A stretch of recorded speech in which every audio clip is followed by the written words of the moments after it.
Angoulême, capitale de l'image et de la bande dessinée, nommée ville créative par l'UNESCO. 45 000 habitants, 12 écoles supérieures spécialisées dans l'audiovisuel, un campus de plus de 1200 habitants, une trentaine de studios d'animation, le festival de la BD, le festival du film francophone, etc.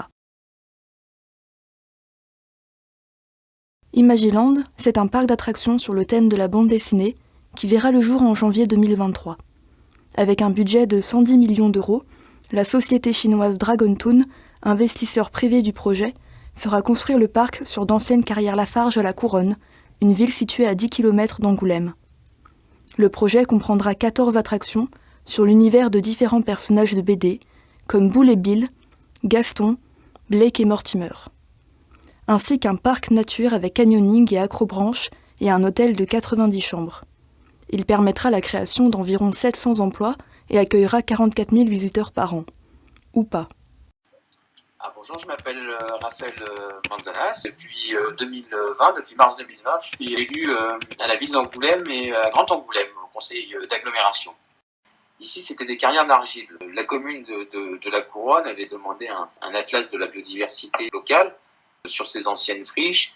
Et je trouve que le lieu est parfaitement habitable, en tout cas sur les zones où l'eau est restée. On est quand même sur un site post-industriel, mais on voit bien que quand on la laisse tranquille, il en va des friches Lafarge comme il en va de Tchernobyl. La nature revient très très vite et en quelques générations d'animaux arrivent à s'installer. Et il y a des oiseaux migrateurs qui maintenant ils trouvent leur compte là-bas. Donc effectivement, il y a une nature qui est installée. Après, est-ce que c'est le meilleur lieu pour y faire autre chose? Pas forcément, mais on peut aussi ne rien faire. Et c'est un enjeu aussi d'aménagement du territoire, c'est-à-dire toujours artificialiser, c'est un choix. Ne rien faire est un autre choix. Je m'appelle Julien Audebert, je suis cofondateur du collectif Collapsologie Charente, je suis également membre du collectif Imaginons. Je sais que des camarades sont allés faire un peu de repérage, ont vu des espèces protégées, etc. On sait aussi que c'est une zone humide, donc elle a été soumise à de la pollution, si je me rappelle bien, mais en fait, avec le temps, il y a un certain écosystème qui s'est reformé. Pour moi, sur les enjeux écologiques du lieu, en fait, c'est qu'on vit à une époque où c'est dramatique, la pollution des systèmes qui nous permettent d'exister. L'écologie, la manière, la présence du CO2 dans l'atmosphère, dans les océans, etc. Donc on a beau le rabâcher encore et encore, en fait, il y a un langage du déni collectif qui est mis en place et qui fait qu'en fait, on continue comme avant, quoi. Le problème, c'est que c'est plus l'époque de construire des parcs d'attractions. Tout est en train de mourir partout.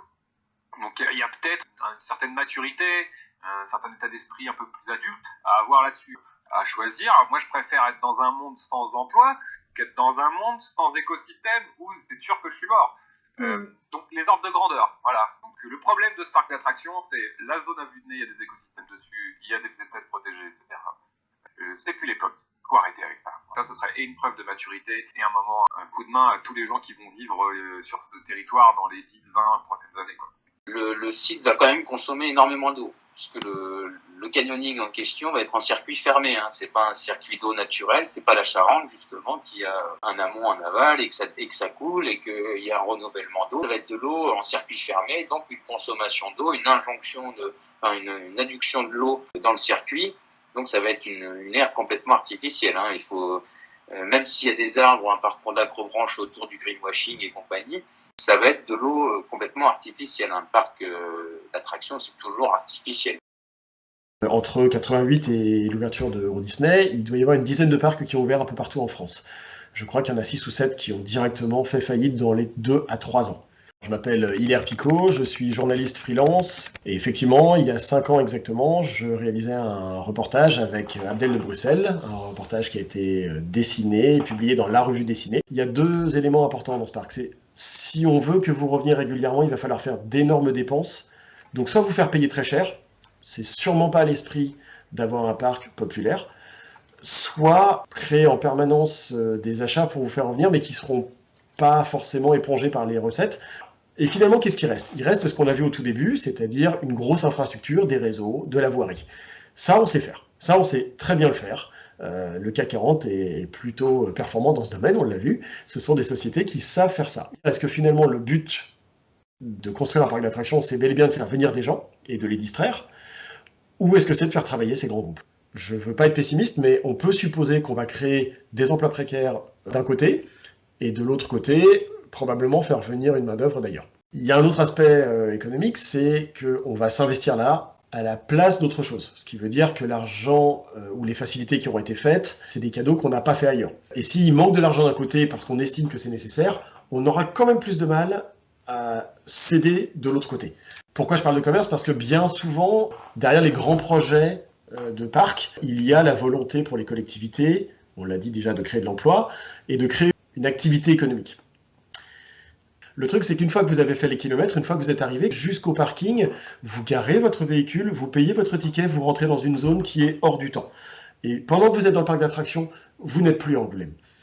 Et d'ailleurs, le but est de baigner dans un univers de BD, mais on n'est plus tout à fait dans les Charentes et dans tout ça. On n'est même plus en France. Donc j'ai beaucoup de mal à imaginer qu'on sorte de là après en se disant « Bon, j'ai déjà acheté 2-3 trucs dans le parc, maintenant on va aller acheter les trucs ailleurs ». Là, ça s'écrase sur le mur de la réalité qui est que culturellement, le festival de la bande dessinée n'a pas besoin de ça. On en est à 40-50 ans d'existence, de synergie, d'investissements locaux pour les auteurs de BD, pour que s'installent des gens qui viennent de Paris, qui viennent de partout pour dessiner à Angoulême, faire de l'animation 3D, 2D, enfin voilà, toute une économie qui a su développer Angoulême autour de son pôle image. Je m'appelle Laura et j'habite à Angoulême depuis 4 ans, presque 5. En fait, j'étais déjà venue à Angoulême pour le festival et du coup, j'ai pris la chance de faire une résidence à la Maison des Auteurs. Bon, c'était une résidence de 3 mois, mais après, voilà, je me suis installée, je suis encore là.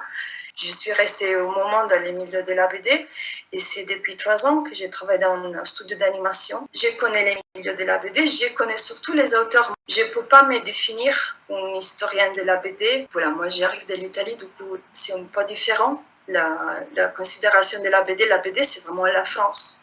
Donc c'est aussi pour ça que je suis venue ici. Les projets imaginants, il n'y a rien à voir avec la BD d'aujourd'hui, mais zéro, vraiment. Je me suis dit, peut-être que les messieurs qui vont faire cette parc, ils aiment la vieille BD française, mais c'est même pas des bons goûts. J'ai beaucoup ou assez œuvré dans le milieu de la bande dessinée pour voir l'étendue de ce qu'est la bande dessinée française. N'importe quel angoumoisin qui se balade dans les rues en janvier pendant le festival sait que ce qui galvanise le plus et ce qui ramène le plus de public aujourd'hui, c'est le manga, de très loin. Pour faire la BD aujourd'hui, c'est très difficile, c'est galère, il faut accepter les risques quand même. Moi, j'ai dit de vivre en pauvreté. Et souvent, les numéros des heures pour lesquelles tu as travaillé, c'est pas payé. Tu vois, moi, quand j'avais fait cette BD, c'était mon passeport pour venir ici en France. Mais moi, pour cette BD, j'avais travaillé un mois, c'était un tout petit BD pour les enfants. Donc, les rythmes, c'était très rapide, c'est-à-dire que j'ai travaillé pour 2 mois, toute la journée, et j'avais gagné à l'époque 500 €. Je voulais parler un petit peu avec toi du rapport Racine qui n'est pas passé l'an dernier au Festival de la BD alors que des auteurs avaient fait grève. Et qu'en plus, non seulement ils veulent pas revenir sur le rapport Racine qui n'est pas adopté, mais en plus ils proposent Imagiland comme si ça allait aider quoi que ce soit les auteurs et les autrices. Cette idée vraiment que c'est une aide pour les auteurs, moi j'ai toujours l'impression que tous les gens qui vont aider les auteurs des BD, ils ne connaissent pas du tout les auteurs des BD. C'est quoi l'aide qu'il arrive d'Imagiland? Moi, je me suis imaginé mes copains qui font la BD, qui pour payer leur loyer, ils vont faire les débiles, masqués et des tentants, sous la canicule de l'été, pour faire des animations les enfants. Je peux discuter avec n'importe qui de la région, ils sont allés 1000 fois au Futuroscope dans leur vie et ils n'y reviendront pas, donc les angoumoisins là-dedans, Imagiland, je pense qu'ils s'en tapent un peu, quoi, et qui préféraient avoir du boulot avec du sens que d'être lessivés en emploi d'été, à la fin de guignol dans un parc d'attractions sous un costume à 40 degrés sur le tarmac. Si tu veux vraiment aider les auteurs des BD, alors tu viens ici et tu parles avec eux, tu parles avec la cité, tu fais une chose un peu plus participative. C'est pas Imagiland qui rend Angoulême la capitale de la BD. Je pense que les touristes qui viennent à Angoulême, ils vont à un musée. Je me souviens encore, quand j'étais môme, d'avoir vu des tas de gamins assis dans les couloirs de la FNAC lire des BD, dévorer des BD. Angoulême, c'est une ville classe. Et moi, je suis tombée amoureuse de ça parce que tu respires la BD partout. Et c'est la vraie BD, c'est la BD que tout le monde aime. Voilà. Après, on a un centre-ville magnifique, elle est en train de mourir, voilà, avec tous les petits commerces qui galèrent pour survivre. Et on va faire cette monstre.